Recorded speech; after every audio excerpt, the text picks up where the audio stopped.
ამ თავში განვიხილავთ ვებსაიტის იურიდიულ ასპექტებს. პირველად კი განვიხილავთ მონაცემთა კონფიდენციალურობა და გლობალური წესები. განვიხილავთ, რატომ გროვდება მონაცემები, რომელი გლობალური კანონები არეგულირებს მონაცემთა დაცვას და ბოლოს განვიხილავთ, როგორ დავიცვათ მომხმარებლის პერსონალური ინფორმაცია ჩვენს ვებსაიტებზე. ეხლა გავცეთ კითხვას პასუხი, თუ რატომ არის მნიშვნელოვანი მონაცემთა კონფიდენციალურობა და მონაცემთა დაცვა. მომხმარებლები ხშირად ტოვებენ პირად ინფორმაციას ჩვენს ვებსაიტზე, ან სხვადასხვა ვებსაიტზე. ჩვენც რო შევდივართ სხვადასხვა ვებსაიტებზე, ჩვენ პირად ინფორმაციას ვტოვებთ. არის ესე რომ ვთქვათ, განსხვავება იმ ინფორმაციებს შორის, თუ რა ინფორმაციას ვტოვებთ ვებსაიტებზე, მაგრამ ყველაზე სენსიტიური არის სახელი, ელექტრონული პოსტა, ტელეფონის ნომერი და IP მისამართი. ხო, მოკლედ შეიძლება რომ მომხმარებლებმა დატოვონ ჩვენს ვებსაიტზე ეს მონაცემები. შემდეგი არის მნიშვნელოვანი არის იმიტომ მონაცემთა კონფიდენციალურობა და იურიდიული ასპექტები ვებსაიტისა, იმიტომ რომ თუ კი მოხდა ინფორმაციის გაჟონვა, ამას ექნება თავისი შედეგები. პირველი ყველაზე მნიშვნელოვანი რაც არის ის რომ მონაცემთა გაჟონვა აზიანებს კომპანიის ჩვენ ვებსაიტის მფლობელი კომპანიის რეპუტაციას.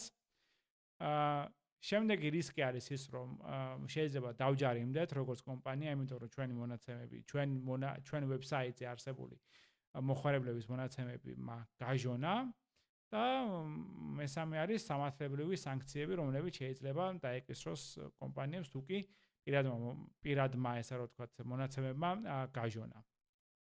ხო, არსებობს 4 ძირითადი თენ მსოფლიოში მონაცემთა დაცვის კანონი არის ევროპაში, არის ამერიკაში, არის ბრაზილიაში და კანადაში. ეხლა კი განვიხილოთ, როგორ დავიცვათ მომხმარებლის მონაცემები. ესე იგი, თქვენ, როდესაც გექნებათ ვებსაიტი, აუცილებელი არის, რომ შეაგროვოთ მხოლოდ აუცილებელი მონაცემები.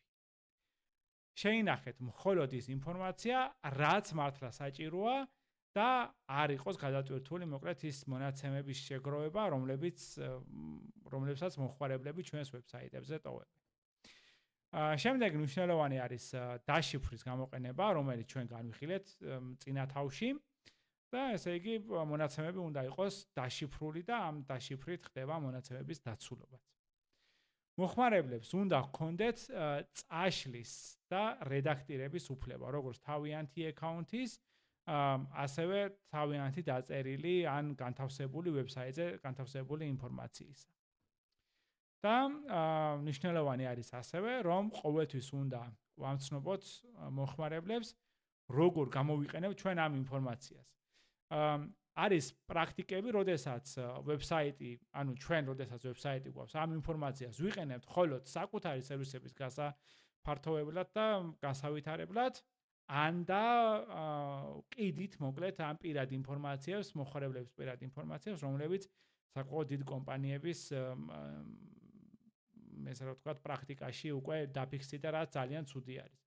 ჩვენ რო შევდივართ მაგალითად Facebook-ზე, Facebook-ი იღებს ჩვენ პირად ინფორმაციას, Facebook-მა შეიძლება გაყიდოს ჩვენი ინფორმაცია, მიყიდოს Amazon-ს და ამითი, ესე რომ ვთქვათ, Facebook-მა ამცნობს Amazon-ს, რომ რა, ესე რომ ვთქვათ, ტიპის ვიდეოები მოგწონს მაგალითად Facebook-ში, რომ Amazon-ი და შემდეგ მივიღოთ, ესე რომ ვთქვათ, მორგებული რეკლამა, ჩვენზე მორგებული რეკლამა.